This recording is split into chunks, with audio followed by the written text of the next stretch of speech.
والعاقبۃ للمتقین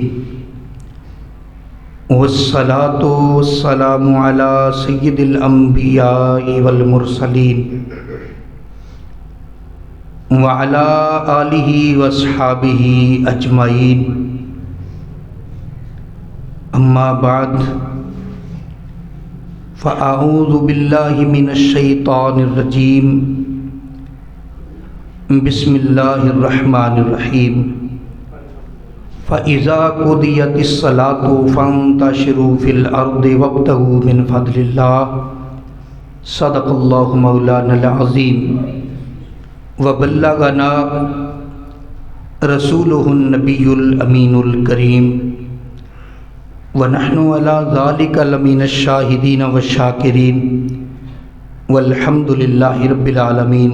بڑی محبت سے درود پاک پڑھیے۔ اللہم صلی علی سیدنا و مولانا محمد وعلی آل سیدنا و مولانا محمد مبارک وسلم علیہ۔ صلاۃ والسلام علیک یا سیدی یا رسول اللہ وعلی آلک واصحابک یا سیدی یا حبیب اللہ۔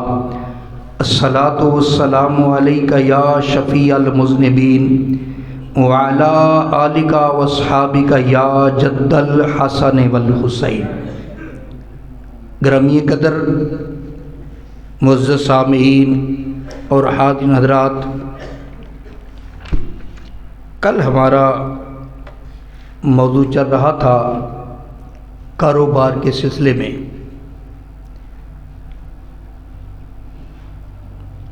کل کچھ باتیں میں نے کی تھیں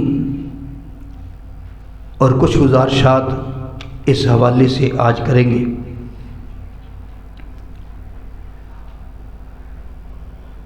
اللہ فرماتا ہے فَإِذَا قُضِيَتِ الصَّلَاةُ فَانتَشِرُوا فِي الْأَرْضِ، جب نماز پڑھ چکو تو زمین میں پھیل جاؤ۔ وَابْتَغُوا مِنْ فَضْلِ اللَّهِ، اللہ کا فضل تلاش کرو، یعنی اپنی روزی تلاش کرو۔ اس میں اگرچہ جو موضوع چل رہا ہے اس میں ذکر ہو رہا ہے نماز جمعہ کا۔ اس کا مطلب یہ ہوا کہ جمعہ کے دن بھی یہ ضروری نہیں کہ تم کاروبار سے چھٹی کر کے بیٹھ جاؤ، بس نماز پڑھو جمعہ کی، اس کے بعد تمہیں حق حاصل ہے کہ تم اپنا کاروبار کرو۔ یہ جو لوگ چھٹی کرتے ہیں یہ کوئی شرعی مسئلہ نہیں ہے، یہ اپنی سہولت کے لیے کرتے ہیں۔ ہفتے میں ایک دن چھٹی کوئی جمعے کی کرتا ہے، کوئی اتوار کی کرتا ہے، لیکن اللہ رسول نے نہیں فرمایا کہ جمعے کی مکمل چھٹی کرو۔ اللہ نے تو فرمایا جب تم نماز مکمل پڑھی جا چکے فانتشروا، تو پھیل جاؤ، اللہ کی زمین میں پھیل جاؤ اور اللہ کا فضل تلاش کرو، یعنی اپنی روزی رزق تلاش کرو۔ آج میں بات یہ کرنے لگا ہوں، صحیح بخاری شریف کی حدیث ہے، حدیث نمبر 2110۔ سودا بیچنا ہے سچ بول کر، صاف گوئی سے۔ نبی پاک صلی اللہ تعالی علیہ وسلم نے فرمایا البیعان بالخیار ما لم یتفرقا فإن صدقا۔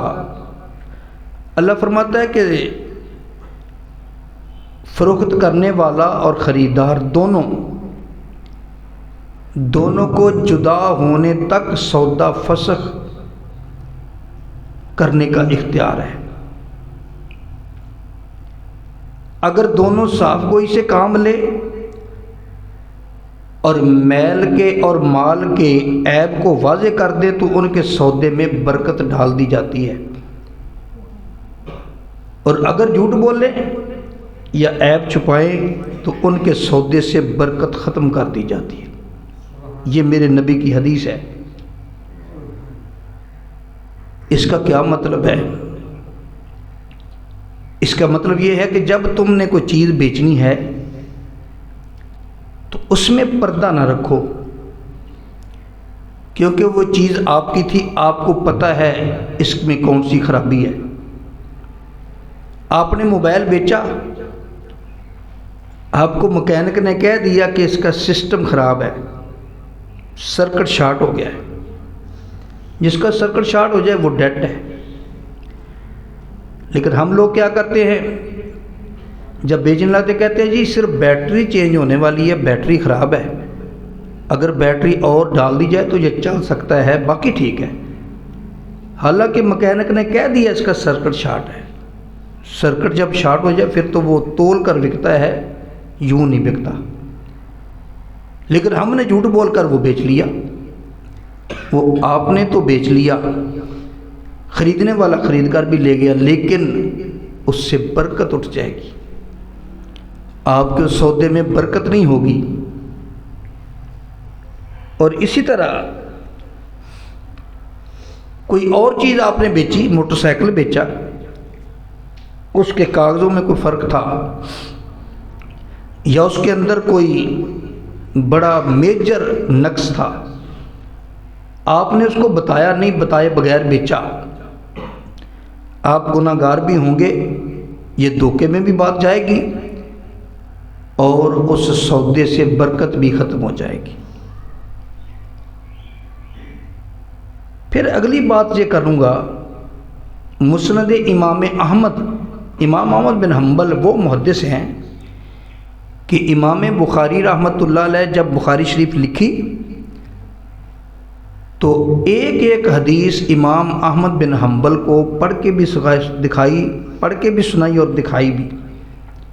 جس حدیث کو امام احمد بن حنبل نے کہا کہ اس کو نکال دو، امام بخاری رحمۃ اللہ علیہ نے نکال دی۔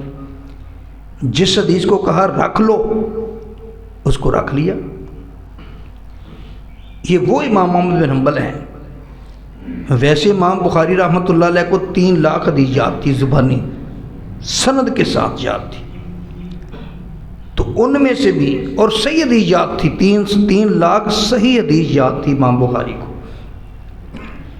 لیکن جب بخاری شریف لکھی تو اگر کچھ حدیثیں ایسی ہیں جو ایک ہی حدیث بار بار 2 مرتبہ 3 مرتبہ، ایک حدیث ایسی 7 مرتبہ بھی آئی ہے، اگر وہ جو بار بار آئی اس کو ایک مرتبہ گنے تو یہ 5000 کچھ حدیثیں بنتی ہیں بخاری شریف کی ٹوٹل۔ تو امام احمد بن حنبل نے جس حدیث کو اوکے کر دیا، امام بخاری نے اس کو رہنے دیا، جس کو کہا اس کو نکال دو، امام بخاری نے بخاری شریف سے نکال دی۔ وہ امام احمد بن حنبل ہیں رحمۃ اللہ علیہ۔ تو اپنی مسند میں امام احمد بن حنبل کی الگ حدیث کی کتاب ہے جس کا نام ہے مسند امام احمد بن حنبل۔ تو وہ حدیث لاتے ہیں، نبی اکرم صلی اللہ تعالیٰ علیہ وسلم نے فرمایا لا ایمان لمن لا امانت لہ ولا دین لمن لا عہد لہ۔ مدنی کریم علیہ السلام نے فرمایا جس کے جو امانت کا پاس نہیں کرتا اس کا ایمان کوئی نہیں، اور جو وعدے کی پابندی نہیں کرتا اس کا دین کوئی نہیں۔ امانت میں خیانت کا کیا مطلب ہے؟ یہ بڑا اہم مسئلہ ہے، اس کو سمجھنے کی کوشش کریں۔ ایک آدمی نے آپ کے پاس کوئی چیز امانت رکھی، مثال کے طور پہ اس نے پیسے رکھ دیے آپ کے پاس، 1 لاکھ روپے آپ کو دیا، اب وہ تقاضا کرتا ہے کہ مجھے واپس کرو، آپ واپس نہیں کر رہے۔ اگر کر رہے ہیں، اس نے آپ کو یکمشت دیے تھے اور آپ کہتے ہیں کبھی 20,000 لے لو، کبھی 10,000 لے لو، کبھی 5,000 لے لو، تو یہ امانت میں خیانت ہے۔ اس طرح نہیں ہونا چاہیے۔ 1 لاکھ اس نے دیا تھا، 1 لاکھ واپس کرو۔ اسی طرح کوئی اور چیز امانتاً تم نے لے لی، جس حالت میں اس نے تمہیں دی تھی، موٹر سائیکل ہے، گاڑی ہے، کوئی اور استعمال کی چیز ہے، جس حالت میں اس نے تمہیں دی تھی اسی حالت میں اس کو واپس کرو۔ یہ نہ ہو کہ موٹر سائیکل تھا، جب واپس کیا تو اس کے ٹائر چینج تھے، ٹائر اچھے تھے وہ اتار لیے، کوئی اور لگا دیے، اس کی کوئی اور چیز اتار کر اس کی جگہ کوئی اور لگا دی، ہلکی لگا دی اور جو مہنگی تھی وہ اتار لی۔ یہ امانت میں خیانت ہے۔ ایک آدمی نے چینی کی بوری آپ کے گھر میں امانت رکھی، آپ اس میں سے سوراخ کر کر کے چینی نکالتے رہے، یہ امانت میں خیانت ہے۔ بلکہ امانت کی حفاظت کرنے کا ہمیں شریعت نے حکم دیا ہے۔ کسی کی امانت آپ کے پاس ہے تو اپنی ملکیت شدہ چیز سے بھی زیادہ اس کی حفاظت کرو، لیکن ہمارے ہاں یہ نہیں ہوتا۔ اور امانت کی دو قسمیں ہیں، ایک امانت تو یہ ہے، دوسری امانت یہ بھی ہوتی ہے کہ مثال کے طور پہ ایک آدمی آپ کے ساتھ کوئی اپنی پرسنل بات کرتا ہے تنہائی میں، اس کا مطلب یہ ہے جب وہ صرف آپ سے کر رہا ہے اور تنہائی میں کر رہا ہے، وہ صرف آپ سے کر رہا ہے اور کسی کو وہ چاہتا ہے پتہ نہ چلے، یہ اب اس کی بات آپ کے پاس ایک امانت ہے، آپ اس کو آگے کسی سے شیئر نہیں کر سکتے، اور اگر آپ نے آگے شیئر کر دی تو آپ بددیانت اور بے دین ٹھہرے۔ فرمایا لا ایمان لمن لا امانت اللہ، جو امانت کی پاسداری نہیں کرتا اس کا کوئی دین، اس کا ایمان نہیں ہے، بے ایمان ہو جاتا ہے آدمی۔ تو اس لیے اگر کوئی آدمی آپ سے کسی پرسنل معاملے میں مشورہ کرتا ہے، اپنی گھر کی کوئی بات تم سے کر دیتا ہے، کرتا ہے مشورہ لینے کے لیے، تو آپ وہ بات آگے کرنا شروع کر دیں کہ وہ فلاں آدمی ہے نا، اس کے گھر میں یہ معاملہ ہے، لوگوں کو بتانا شروع کر دیں، تو آپ نے امانت میں خیانت کر دی۔ اگر اس نے لوگوں کو بتانا ہوتا تو سرعام ہی پوچھ لیتا، تنہائی میں کیوں پوچھا اس نے؟ تنہائی میں بات کرنے کا مطلب یہ تھا وہ تمہارے پاس ایک امانت رکھ رہا ہے، اس امانت میں خیانت نہ کرو۔ اور آگے فرمایا ولا دین لمن لا عہد لہ، اس آدمی کا کوئی دین نہیں جو وعدے کی پابندی نہیں کرتا۔ اس میں تھوڑی سی وضاحت کی ضرورت ہے۔ آپ کہیں گے کہ ایک آدمی نے وعدہ کیا کہ میں تجھے آج شام کو پیسے دے دوں گا، کسی سے تم نے پیسے لینے تھے، وہ کہتا ہے آج شام کو دے دوں گا، وہ شام آئی تو کہنے لگا، ہنس کے دکھا دیا، وہ جی آج تو نہیں بنے، پھر کسی دن لے جانا۔ اتنی بات سے آدمی کا دین ختم ہو گیا۔ ارے اللہ کے بندو، جب تم وعدہ خلافی کرتے ہو تو تمہیں پتہ نہیں کہاں تک معاملہ ڈسٹرب ہوتا ہے۔ ایک آدمی نے آپ سے 10,000 روپیہ لینا ہے، آپ نے کہا کہ جمعے کے دن لے لینا، اب جمعے کا وعدہ آپ نے اس سے کر دیا، ہو سکتا ہے اس نے آگے کسی کے دینے ہوں تو وہ احتیاطاً ہفتے کا ٹائم اس نے اس کو دے دیا، اس کو یقین ہے کہ جمعے کے دن مجھے مل جانے ہیں، ہفتے کو میں اس کو دے دوں گا۔ اب اس نے بھی آگے کسی کے دینے ہوں، اس نے اتوار کا ٹائم اس کو دے دیا کہ ہفتے کو مجھے مل جائیں گے، اتوار کو اس کو مل جائیں گے، اور اس نے بھی آگے سے آگے دور تک سلسلہ چلا جاتا ہے، ایک دوسرے پر توقع رکھ کے اس کے پیسے آ جانے ہیں، میں آگے دے دوں گا۔ اب جب آپ نے وعدہ خلافی کی تو توڑ تک پوری زنجیر میں وعدہ خلافی ہو گئی اور ایک دوسرے سے اعتبار ختم ہو گیا۔ یہ تو جھوٹے وعدہ کرتا ہے، تیری تھوڑی سی لاپرواہی سے کتنے لوگ ایک دوسرے سے ان کا اعتبار اٹھ گیا۔ تو یہ تھوڑا سا نقصان نہیں، بہت بڑا نقصان ہے۔ اس لیے فرمایا لا دین لمن لا عہد لہ، جو وعدہ کی پابندی نہیں کرتا اس کا دین ہی کوئی نہیں۔ اس لیے اس بات کا ہمیں خیال کرنا چاہیے۔ اور اسی مسند امام احمد بن حنبل کی تیسری جلد میں صفحہ 323 اور امام حاکم کی المستدرک جلد 4 صفحہ 359 پر حضرت عبادہ بن صامت رضی اللہ تعالیٰ عنہ حدیث روایت کرتے ہیں، نبی پاک علیہ الصلوۃ والسلام نے فرمایا مجھے 6 چیزوں کی گارنٹی تم دے دو، میں تمہیں جنت کی گارنٹی دیتا ہوں۔ کتنی بڑی بات کی رسول اللہ صلی اللہ علیہ وسلم نے، 6 باتوں کی گارنٹی مجھے دے دو، میں تمہیں جنت کی گارنٹی دیتا ہوں کہ تم جنت میں جاؤ گے۔ یا رسول اللہ وہ کون کون سی ہے؟ فرمایا اصدقوا اذا حدثتم، جب بات کرو تو سچ بولو، جھوٹ نہیں بولنا۔ ہم شہنشاہ بغداد سیدنا عبد القادر جیلانی رحمۃ اللہ علیہ کا بڑا نام لیتے ہیں، اور لینا بھی چاہیے، اللہ نے بڑا مقام دیا،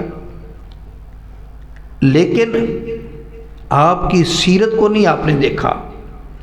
بزرگوں کو ماننے کا مطلب یہ ہے کہ ان کی سیرت کو پڑھو اور ان کو اپناؤ کہ انہوں نے کس طرح میرے نبی کے دین پر عمل کیا، کس طرح دین کی تبلیغ کی۔ ماننے کا مطلب یہ ہوتا ہے، صرف اتنا مطلب نہیں ہوتا کسی کا نام لیا اور اس کو ماننا شروع کر دیا، اس کے بارے میں پتہ ہی نہیں۔ حتیٰ کہ بڑے افسوس کے ساتھ کہنا پڑتا ہے، ہم نبی پاک علیہ الصلوۃ والسلام کا کلمہ پڑھتے ہیں، ہمیں سیرت النبی کے بارے میں پتہ ہی نہیں۔ حالانکہ ہر مسلمان کو آقا علیہ السلام کی پیدائش سے لے کر 63 سالہ زندگی پوری کرنے تک کی معاملات کا مطالعہ ہونا چاہیے، معلومات ہونی چاہیے۔ عیسائی سے پوچھے، وہ عیسیٰ علیہ السلام کے بارے میں تمہیں پورا بتاتا ہے۔ یہودی سے پوچھو، وہ موسیٰ علیہ السلام کے متعلق تمہیں پورا بتائے گا۔ اور اسی طرح جب مسلمان سے پوچھا جائے تمہارے نبی کب پیدا ہوئے تھے، تو یہ کہتے ہیں بھی جمعے والے دن مولوی سے پوچھ کے بتاؤں گا۔ تمہارے نبی کی کتنی بیٹیاں تھیں، جمعے کے دن پوچھ کے بتاؤں گا۔ تمہارے نبی کی عمر کتنی ہوئی، پوچھ کے بتاؤں گا۔ ارے اللہ کے بندو، سارا تم مولویوں پر نہیں ڈالنا، تم نے خود بھی، تم مسلمان ہو، کلمہ نہیں پڑھا، اب کلمہ ویسے پڑھ لیا جب تمہیں پتہ ہی نہیں، تو اس لیے معلومات ہونی چاہیے۔ تو میں بات کر رہا تھا غوث پاک سرکار عبد القادر جیلانی کی رحمۃ اللہ علیہ، بچے تھے چھوٹے، دین پڑھنے کے لیے جا رہے تھے بغداد شریف میں۔ یہ بغداد، اصل میں اس کا نام بغداد کیوں پڑا، یہ ایک شہر ہے عراق کا۔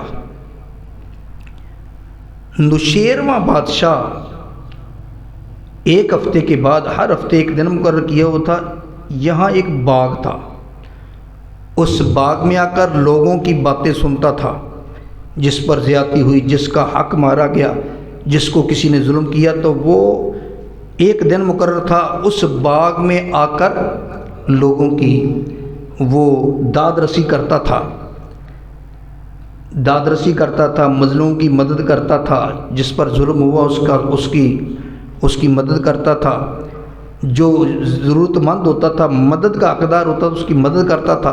تو اس لیے اس کو کہتے تھے باغ داد، داد رسی کا باغ، مدد کرنے کا باغ، انصاف مہیا کرنے کا باغ۔ تو کثرت استعمال کی وجہ سے یہ با سے الف اٹھ گئی تو بغداد رہ گیا۔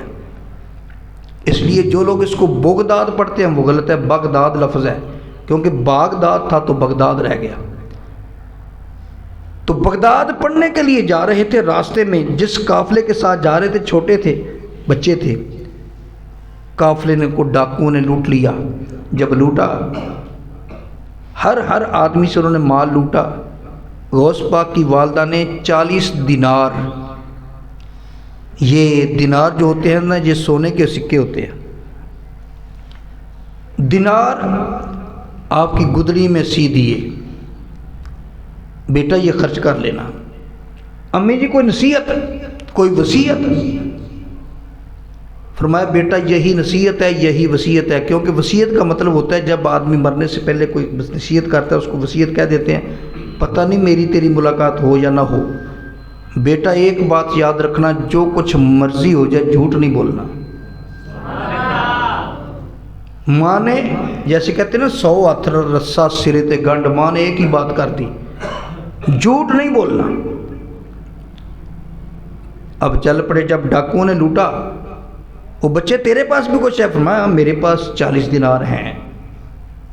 انہوں نے سوچا یہ ویسے ہی کرتا ہے، اس کے پاس 40 دینار کہاں سے آ گئے، چھوڑ دیا۔ جو ڈاکوؤں کا سردار تھا نا، وہ ڈاکوؤں کو کہنے لگا سبھی لوٹ لیے؟ انہوں نے کہا لوٹ تو لیے ہیں، ایک بچہ ہے وہ کہتا ہے میرے پاس 40 دینار ہے، ویسے ہم نے اس کو نہیں، اس کی تلاشی نہیں لی۔ اس نے کہا اس کو پکڑ کے لاؤ۔ پکڑ کے لایا، اس کا نام تھا سردار کا احمد بدوی۔ احمد بدوی کہنے لگا بیٹا تیرے پاس کچھ ہے؟ اس نے کہا جی 40 دینار ہے۔ کہاں ہے؟ یہاں گدڑی میں سیے ہوئے ہیں میری ماں نے۔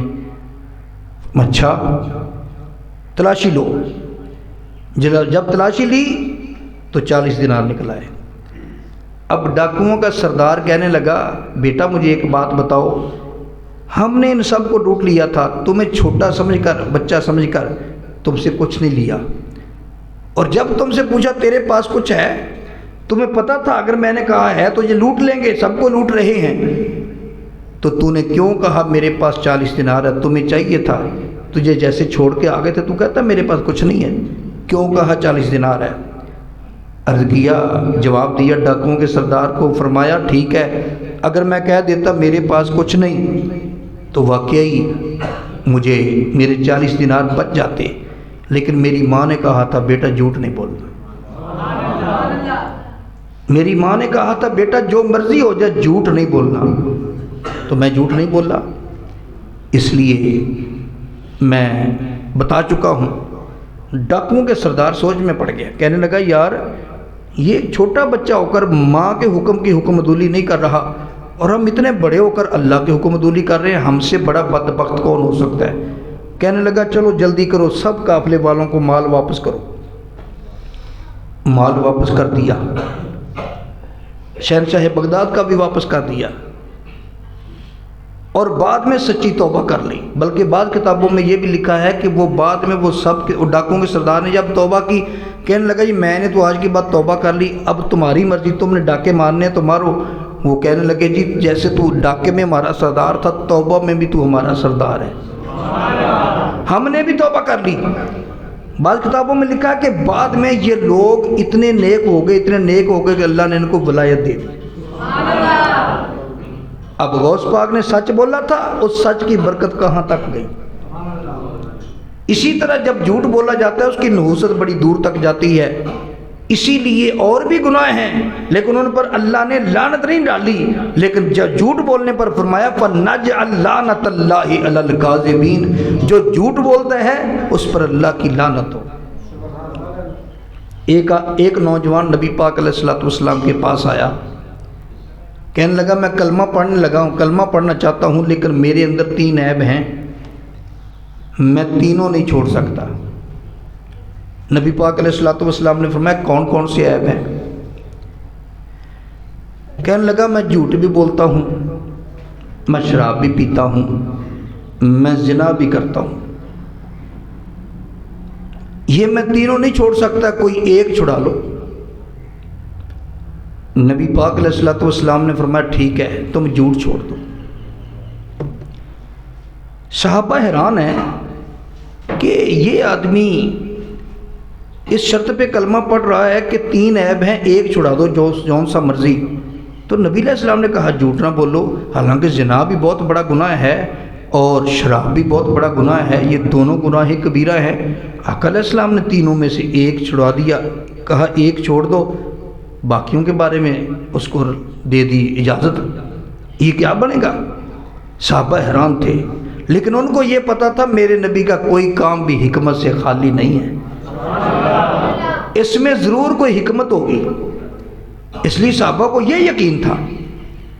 تو اب وہ کلمہ پڑھ کے مسلمان ہو گیا تھا، رات کو شراب پینے لگا تو دل میں خیال آیا اب میں شراب اگر پی لوں، صبح نبی پاک علیہ السلام نے اگر پوچھ لیا کہ شراب پی ہے کہ نہیں پی، کیونکہ اب میں مسلمان ہو چکا ہوں، کلمہ پڑھ لیا ہے، اگر میں نے کہا پی ہے تو وہ اپنے دین کے مطابق، اسلام کے مطابق مجھے سزا دے دیں گے، کوڑے لگ جائیں گے، اور اگر میں نے کہا نہیں پی تو یہ جھوٹ ہوگا، اور جھوٹ چھوڑنے کا میں نے وعدہ کیا ہے۔ کہنے لگا چلو شراب نہیں پیتے، چھوڑ دی۔ اب زنا کرنے لگا، پھر دل میں خیال آیا کہ اگر میں نے دن چڑھا، نبی پاک علیہ السلام پوچھیں گے تو نے زنا کیا تھا کہ نہیں، اگر میں نے کہا نہیں کیا تو یہ جھوٹ ہے، اور جھوٹ نہ بولنے کا میں نے وعدہ کیا ہے، اور اگر میں نے کہا زنا کیا ہے تو پھر وہ کوڑے لگ جائیں گے، کوڑے لگ جائیں گے۔ اگر شادی شدہ ہو، غیر شادی شدہ ہو تو 80 کوڑے ہیں، 100 کوڑا ہے، اور اگر غیر شادی شدہ ہو تو 100 کوڑا ہے، اگر شادی شدہ ہو تو پھر اس کو رجم کیا جاتا ہے، پتھر مار مار کے مارا جاتا ہے۔ تو پھر کیا بنے گا؟ اس لیے اس نے زنا بھی چھوڑ دیا۔ اگلے دن نبی پاک علیہ الصلوۃ والسلام کی بارگاہ میں حاضر ہوا، آقا علیہ الصلوۃ والسلام نے فرمایا تو نے شراب پی تھی؟ زنا کیا تھا؟ اس نے کہا نہیں کیا۔ تو آقا علیہ الصلوۃ والسلام کے سامنے اس نے اس بات کا اقرار کیا، آپ نے مجھ سے ایک گناہ چھڑایا تھا، دوسرے دونوں چھوٹ گئے۔ تو فرمایا استوکو اذا حدثتم، جب بات کرو تو سچی کرو، وَأُوفُوا اذا وعدتم، جب کسی سے وعدہ کرو تو وہ وعدہ پورا کرو۔ فرمایا ادو اذا اؤتمنتم،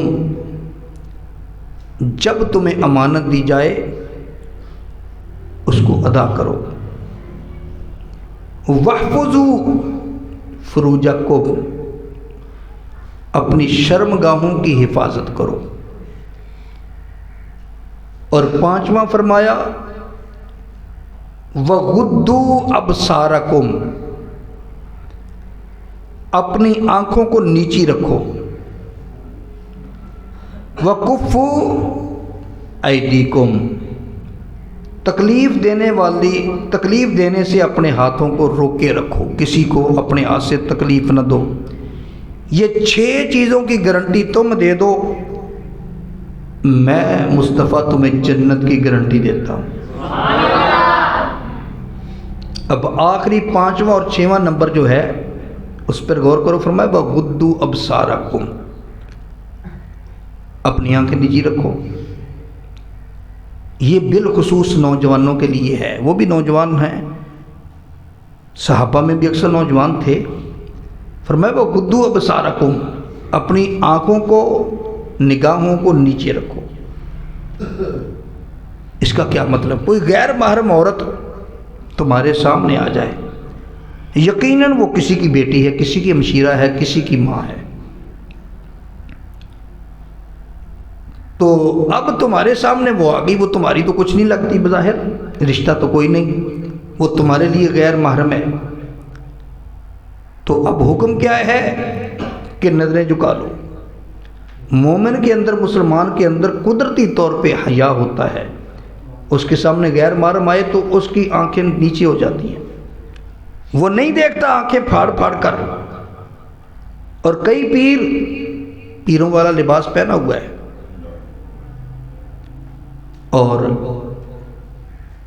بڑے پہنچے ہوئے ہیں جی حضرت صاحب، لیکن دیکھا گھروں میں گھس جاتے ہیں اور بیویاں ان سے پردہ نہیں کرتی۔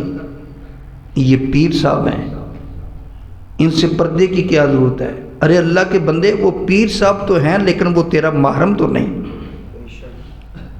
وہ غیر محرم ہے، اس سے پردہ کرنا ضروری ہے۔ جب صحابیات میرے نبی سے پردہ کرتی ہیں تو وہ پیر صاحب میرے نبی سے اونچے ہو گئے۔ یہ بات میری سمجھنے کی کوشش کریں، یقیناً میری یہ بات کئی لوگوں کو اچھی نہیں لگے گی، لیکن نہ لگے، میری کون سی تم نے تنخواہ روک لینی ہے؟ بات سچی کرنی چاہیے۔ جتنا مرضی بڑا پیر ہو لیکن وہ تمہارے لیے غیر محرم ہے، اس سے عورتوں کو پردہ کرنا، میں یہ نہیں کہتا کہ بزرگوں کا ادب نہ کرو، پیروں کا احترام نہ کرو، کرنا چاہیے، لیکن جس بات میں شریعت حکم دیتی ہے کہ غیر محرم سے پردہ ہے تو تم وہاں پیر کے ہوتے ہوئے شریعت کے حکم کو کسی سائڈ پر نہیں لگا سکتے، شریعت کے اندر رہ کر اللہ والوں کو ماننا ہے۔ اور جو پیر کے روپ میں ڈاکو پھرتے ہیں، اور اچھا اس کا نقصان کیا ہوتا ہے آپ نے سنا ہے؟ کئی مرتبہ ہوتا ہے، کہتا فلاں جگہ کے گھر میں ایک پیر آتا تھا، وہ عورت لے گیا بھگا کر، کھسکا کے لڑکی لے گیا۔ اب وہ قصور پیر کا کم ہوتا ہے، تمہارا زیادہ ہے۔ تم نے کیوں غیر محرم کے پاس لڑکی کو اکیلے بھیجا؟ پہلی بات تو یہ ہے کہ غیر محرم کے پاس اکیلی عورت بیٹھ بھی نہیں سکتی۔ اگر کہیں جانا ہے، ڈاکٹر کے پاس بھی جانا ہے تو محرم کے ساتھ جائے، کہیں بھی جانا ہے تو محرم کے ساتھ جائے۔ محرم کے بغیر جب عورت گھر سے نکلتی ہے، حدیث میں آتا ہے جہاں تک جتنا وہ سفر کرتی ہے محرم کے بغیر، فرشتے اس پر اللہ کی لعنت بھیجتے ہیں۔ تو فرمایا غضوا ابصارکم، اپنی آنکھوں کو نیچے رکھو۔ ہماری آنکھ میں اگر کوئی چیز آ کے لگنے لگے، آپ سمجھتے ہیں کہ وہ سامنے سے کوئی چیز آ رہی ہے میری آنکھ کو آ کے ٹکرائے گی، تو ایٹومیٹکلی طور پہ تمہاری آنکھیں بند ہو جاتی کہ نہیں ہو جاتی؟ تو وہ چیز اگر ٹکرا بھی جائے تو بظاہر آنکھ کا نقصان تو ہوگا، لیکن تیرے دین کا نقصان تو نہیں ہوگا۔ وہ جب چیز آ رہی ہے ایٹومیٹکلی بغیر کسی مشورے کے تمہاری آنکھ نیچے ہو جاتی ہے، تو اسی طرح جب غیر محرم آئے تو تیری آنکھیں نیچی ہو جانی چاہیے۔ حدیث میں یہاں تک موجود ہے کہ اگر کوئی آدمی غیر محرم کسی غیر کے گھر میں جھانک رہا ہے نا، تو ان کو حق حاصل ہے کہ اس کی آنکھیں پھوڑ دیں۔ یہاں تک بھی ہے حدیث میں، کیوں کسی کے گھر میں کوئی جھانکے، کیوں جھانکے؟ عارف کھڑی تو یہاں تک فرماتے ہیں جس گھر آمن جامن ہوئے رکھیے پاک نگاہاں، جس گھر آمن جامن ہوئے رکھیے پاک نگاہاں۔ تو جہاں تمہارا آنا جانا ہو وہاں بھی اپنی نظروں کو کنٹرول کرنا ہوگا۔ بزرگ لوگ کہتے ہیں جب کسی کے گھر میں جاؤ تو نظروں پر کنٹرول کرو، جب واپس آؤ تو اپنی زبان پہ کنٹرول کرو۔ کیا مطلب؟ جب گھر میں کسی کے جاؤ تو گھر میں عورتیں بھی ہوتی ہیں، کسی عورت کی طرف تیری نظر نہیں جانی چاہیے، اور جب گھر سے نکلو تو ان کے گھر کی کوئی بات باہر آ کے لوگوں کو نہ بتاؤ۔ اگر ان چیزوں پر ہم پابندی کر لیں تو ہم اس دنیا میں بھی جنت میں رہ رہے ہوں گے۔ لیکن یہ میں جو باتیں کر رہا ہوں یہ بڑی کڑوی اور خشک باتیں ہیں آپ کے لیے، لیکن جو بات کرنے والی ہے وہ کرنی پڑتی ہے، مجبوری ہے۔ اور اسی طرح نبی پاک صلی اللہ تعالی علیہ وسلم نے فرمایا، سودا کاروبار کے حوالے سے بات چل رہی تھی، بعض دفعہ ایسا ہوتا ہے ایک آدمی ایک دکان سے سودا لے گیا، مثال کے طور پہ ایک آدمی یہاں سے گھی کے 2 پیکٹ لے گیا اور گھر میں 2 پیکٹ موجود تھے، گھر والوں نے کہا اس کی تو ضرورت نہیں تھی، یہ تو ہے ہمارے پاس، جاؤ یہ واپس کر آؤ، خام خواہ پیسے دے آئے ہو۔ اب وہ واپس کرنے آتا ہے تو دکاندار پتہ کیا کہتا ہے؟ کہتا ہے وہ اس سڑک پہ پھینک دو، میں نے واپس نہیں کرنے۔ یہ تو میں نے ایک مثال دی ہے، اس طرح کی کتنی مثالیں ہیں۔ آپ کوئی چیز خرید لیں، بعض لوگ ایسے ہوتے ہیں ان کی گھر میں چلتی نہیں ہے، ایسے ہوتے ہیں بیچارے کئی مظلوم کہ ان کی گھر میں نہیں چلتی، بیوی کی حکومت ہوتی ہے۔ اب بیوی نے کہہ دیا یہ تم کیوں لے کر آئے، اس کو واپس کر کے آؤ۔ اب وہ بیچارہ گھر سے مجبور ہے، وہ واپس کرنے آ گیا، آگے سے دکاندار کہتا ہے ادھر پھینک دو، میں کیوں لوں، میں نے نہیں لینی۔ اس کا نقصان کیا ہوا؟ اب ان کے گھر کے حالات خراب ہو گئے۔ تو نبی اکرم صلی اللہ تعالی علیہ وسلم نے فرمایا جو دکاندار من اکال مسلمن بیعتہ اکال اللہ اسرتہ، نبی پاک علیہ السلام نے فرمایا جو آدمی کسی سے سودا دیا ہوا سودا واپس لے لے گا خوش اسلوبی کے ساتھ، تو فرمایا اللہ قیامت کے دن اس کی لغزش کو معاف کرے گا۔ اب بتاؤ فائدہ ہوا کہ نہ ہوا؟ اور پھر نبی پاک صلی اللہ تعالی علیہ وسلم نے فرمایا چیزوں کو ذخیرہ اندوزی نہ کرو، جو ذخیرہ اندوزی کرتا ہے یہ بھی بڑا سخت گناہ ہے۔ اب یہاں ذخیرہ اندوزی کی تعریف سمجھ لیں۔ ذخیرہ اندوزی یہ نہیں کہ ایک آدمی کھاد بیچتا ہے، چینی بیچتا ہے، اس نے چینی کا ٹرک منگوا لیا، چینی کی گاڑی منگوا لی، کھاد کی گاڑی منگوا لی، سیمنٹ کی گاڑی منگوا لی۔ اب جب بڑی ساری گاڑی آئے گی تو وہ گھر میں رکھنی ہے، کہاں رکھے گا وہ؟ اس کو ذخیرہ اندوزی نہیں کہتے۔ کیونکہ یہ تو کاروبار ہے. بڑے بڑے دکانداروں کے گودام دیکھو، بڑا بڑا مال پڑا ہے اس میں. یہ گناہ نہیں. گناہ یہ ہے کہ چینی بازار میں تو مل نہیں رہی اور تیرے گھر میں پوری گڈی موجود ہے اور تم چھپائے رکھے ہو اس کو کہ اور مہنگی ہو جائے پھر بیچوں گا. تو یہ ذخیرہ اندوزی ہے. جو چیز بازار میں نہ ملتی ہو تم گھر میں سٹور کر کے رکھو، یہ ذخیرہ اندوزی ہے. اگر بازار میں ملتی ہے تو جتنی مرضی رکھ لو، یہ ذخیرہ اندوزی کے زمرے میں نہیں آتی. اور اس کے بعد نبی اکرم صلی اللہ تعالی علیہ وسلم نے ایک اور بات جس سے منع فرمایا، کسی کے سودے پر سودا کرنا. صحیح مسلم شریف کی حدیث ہے، 1414 نمبر حدیث ہے. آقا علیہ الصلوۃ والسلام نے فرمایا، المومن اخو المومن، مومن مومن کا بھائی ہے. فلا یحل للمومن ان یتباع علی البیع اخیہ.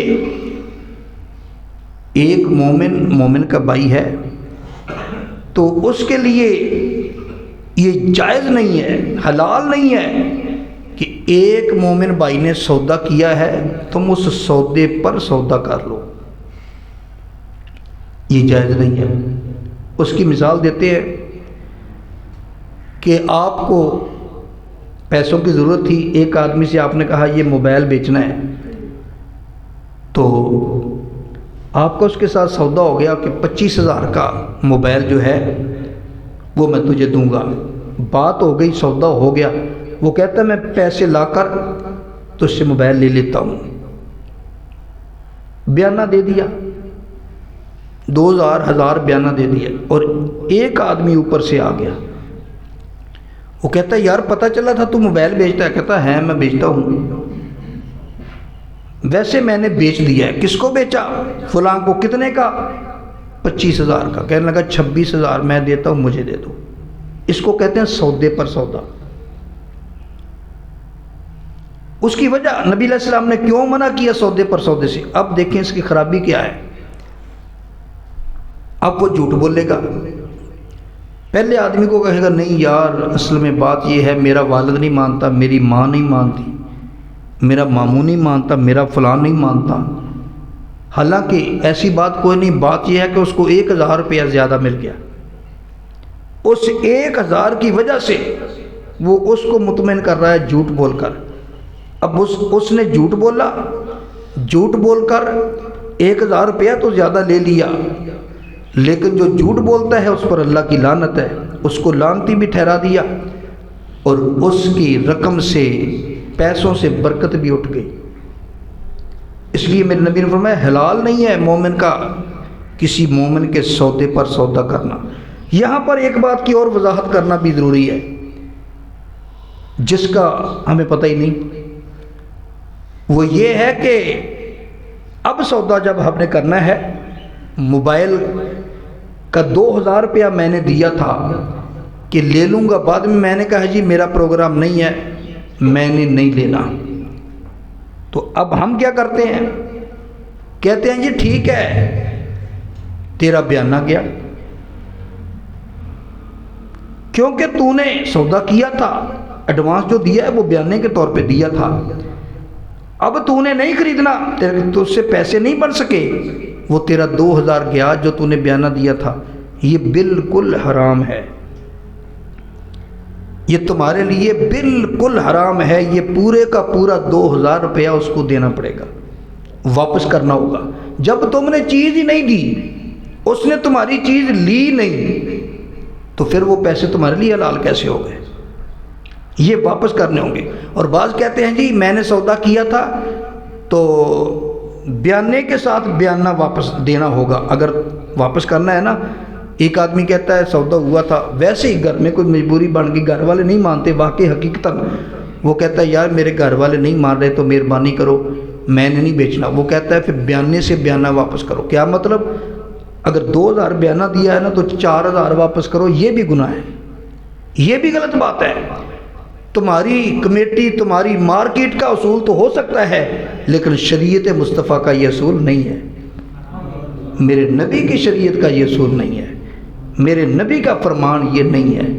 تم کون ہوتے ہو کہ بیانے سے بیانہ واپس کرو؟ نہیں، صحیح مسئلہ یہ ہے کہ پروگرام نہیں بنا تو ٹھیک ہے، ابھی میرا بیانہ واپس کرو۔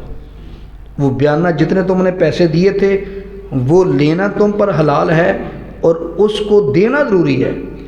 اگر وہ نہیں دیتا وہ حرام کھائے گا، اگر تم بیانے کے ساتھ بیانہ لیتے ہو تم حرام کھاتے ہو۔ شرعی مسئلہ یہ ہے۔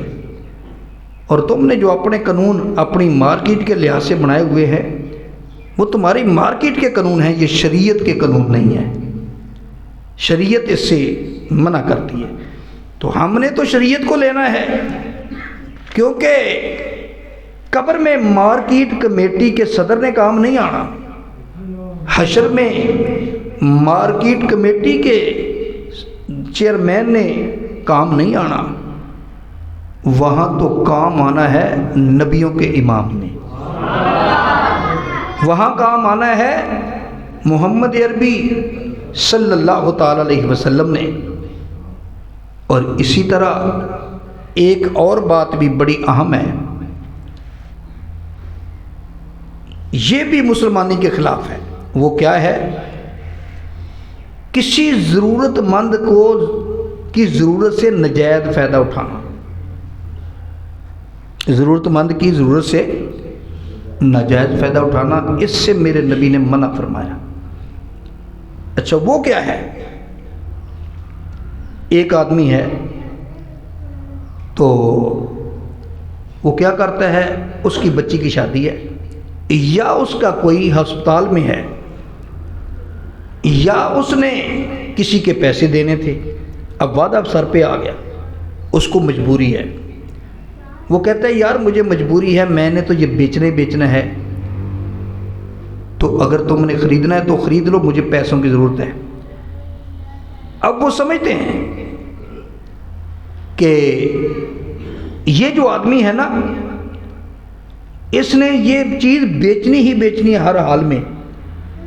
تو مثال کے طور پہ وہ 80,000 کا موٹر سائیکل تھا، ہم کہتے ہیں میں تو 50,000 دوں گا، پتہ ہے نا اس نے بیچنا ہی بیچنا ہے، اس کی بیٹی کی شادی ہے، اس کا فلاں مریض اسپتال میں ہے، تو خریدنا ہی خریدنا، اس نے بیچنا ہی بیچنا ہے، اس کو پیسوں کی ضرورت ہے، تو اس کی مجبوری سے فائدہ اٹھا لو۔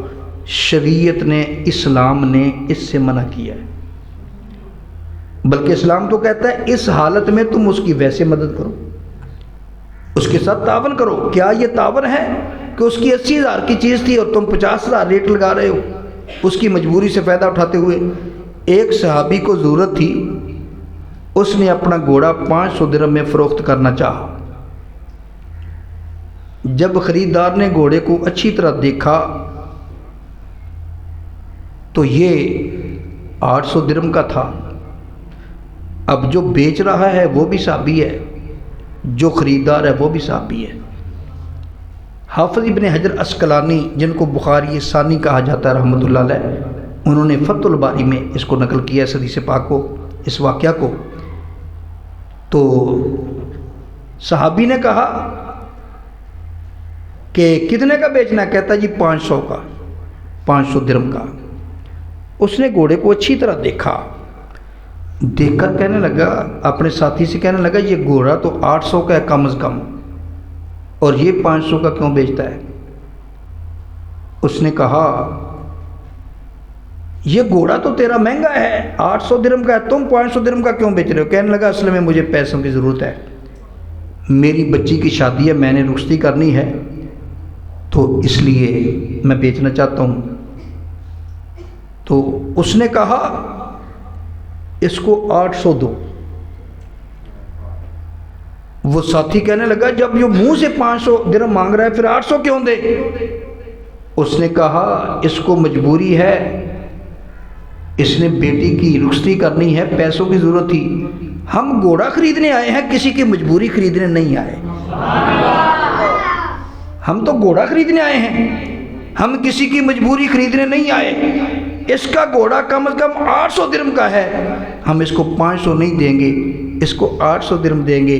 یہ ہے نبی پاک کی تربیت، نبی کے صحابہ کی تعلیم۔ وہ معزز تھے زمانے میں مسلمان ہو کر، وہ معزز تھے زمانے میں مسلمان ہو کر، اور ہم خار ہوئے تار کے قرآن ہو کر۔ ان لوگوں نے قرآن پہ عمل کیا، میرے مصطفیٰ کی تربیت پہ عمل کیا، تعلیم پہ عمل کیا۔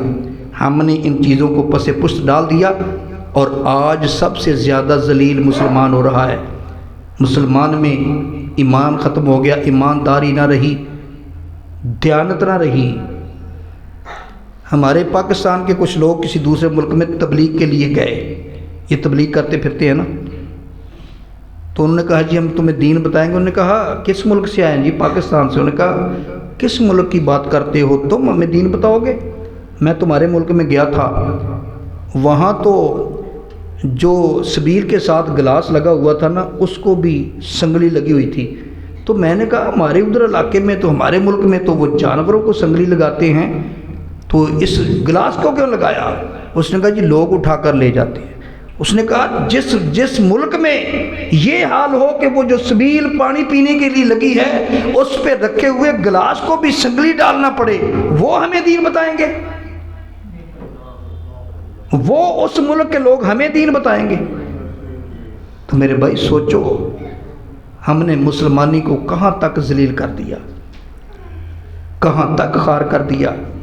پچھلے جو بزرگ تھے وہ دین کی تبلیغ کرتے تھے، وہ کوئی جادو تو نہیں کرتے تھے، وہ اپنا کردار پیش کرتے تھے۔ اب بتاؤ ہم اپنا کردار پیش کر کے کسی کو مسلمان کر سکتے ہیں؟ نہیں کر سکتے۔ میڈیسن آتی ہے،